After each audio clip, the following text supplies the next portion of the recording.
হরে কৃষ্ণ।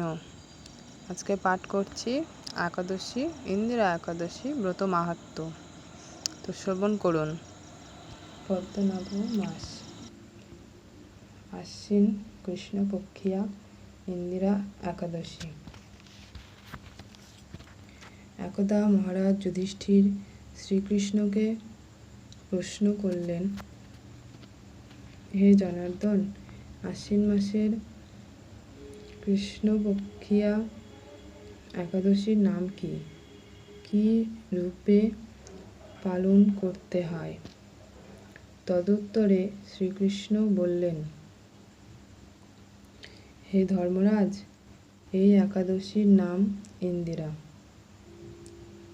ইহা পালনে পাপরাশি বিনষ্ট হয়, নিরয়গামী পিতৃপুরুষের ঊর্ধ্বগতি লাভ হয়। সত্যযুগে মাহিষ্মতি নামে এক নগরে শত্রু দমনকারী প্রতাপশালী এক রাজা ছিলেন।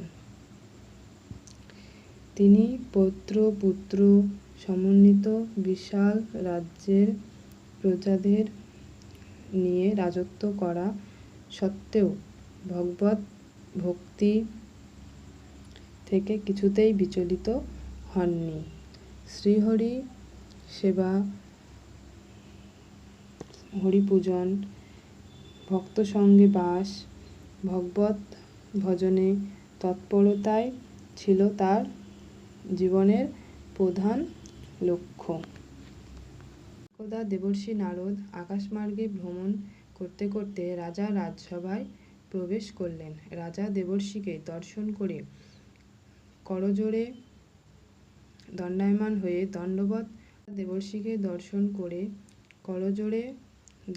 হয়ে দণ্ডবৎ প্রণতি জ্ঞাপন পূর্বক যথাবিহিত পাদ্য অর্ঘ্যাদি দ্বারা পূজা করলেন। হে রাজন, আপনার রাজ্যের সকলে কুশলে আছেন তো?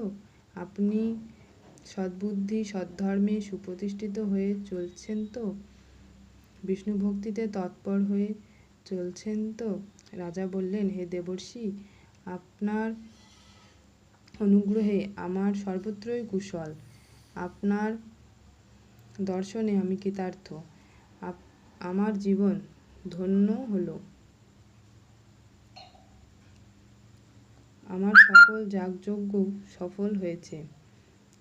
আপনি কৃপাপূর্বক কি নিমিত্ত এসেছেন আমার জানতে বড় ইচ্ছা হয়। রাজার এই বিনয়পূর্ণ বাক্য শ্রবণ করে দেবর্ষি নারদ বললেন, হে রাজন, আমি আশ্চর্যজনক কথা বলছি, শ্রবণ করুন। আমি ব্রহ্মলোক হতে বিনা যন্ত্রে কৃষ্ণ গুণগান করতে করতে যমপুরীতে গিয়েছিলাম। ধর্মরাজ যম আমাকে দেখে ভক্তিযুক্তভাবে পূজা বিধান করলেন। আমি যমপুরীটা ঘুরতে ঘুরতে দেখতে পেলাম আপনার পিতাকে। তিনি আমায় বললেন, হে দেবর্ষি, মাহিষ্মতিপুরের ইন্দ্রসেন আমার পুত্র। পুত্রকে বলবেন, আপনার পিতা ব্রতভঙ্গের অপরাধের জন্য যমালয়ে কষ্ট পাচ্ছেন। তিনি যেন আমার ঊর্ধ্বগতির জন্য ইন্দিরা একাদশী ব্রত পালন করেন। তা হলে তার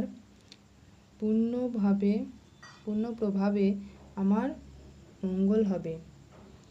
তখন রাজা বললেন, হে মহর্ষি, কৃপাপূর্বক আপনি আমাকে এই ব্রত মহিমা বলুন। শ্রী নারদ বললেন, আশ্বিন মাসে কৃষ্ণপক্ষের দশমীর দিন প্রাতঃস্নান করে শ্রদ্ধা সহকারে পিতৃপুরুষের উদ্দেশ্যে শ্রাদ্ধ করতে হয়। দিবসে একবার মাত্র প্রসাদ সেবন করতে হয়। রাত্রিতে ভূমিতে শয়ন ও উপবাস করতে হয়। পরের দিন একাদশী বাসরে প্রাতঃস্নান, ভগবান শ্রীহরির পূজা, সাধুসঙ্গ, ভগবত গুণাখ্যানাদি শ্রবণ কীর্তন, সম্পূর্ণরূপে আত্মেন্দ্রিয় প্রীতিবাঞ্ছা পরিত্যাগ পূর্বক উপবাস করতে হয়। সন্ধ্যাকালে শ্রী ঋষিকেশের পূজান্তে তন্নাম শ্রবণ কীর্তন স্মরণ মুখে রাত্রি জাগরণ করতে হবে। দ্বাদশী দিবসে শ্রীহরির পূজা, ভোগরাগ নৈবেদ্য সমর্পণ পূর্বক নৈষ্ঠিক ব্রাহ্মণ, সাধু, বৈষ্ণব সেবন অন্তে পারণ করতে হয়। এইরূপ ব্রত করলে নিরয়গামী পিতাও শ্রী বিষ্ণু লোকে গমন করে।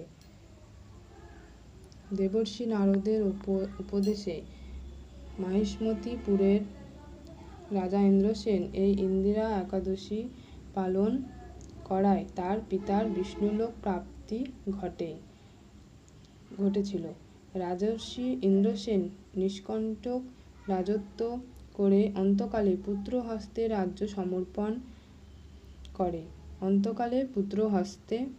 রাজ্য সমর্পণ পূর্বক স্বয়ং ভগবত ধাম প্রাপ্ত হয়েছিলেন। এই ব্রত মাহাত্ম্য শ্রবণে ও কীর্তনে সর্ব পাপ বিমুক্ত হয় এবং শ্রী বিষ্ণুর সান্নিধ্য লাভ ঘটে। হরে কৃষ্ণ।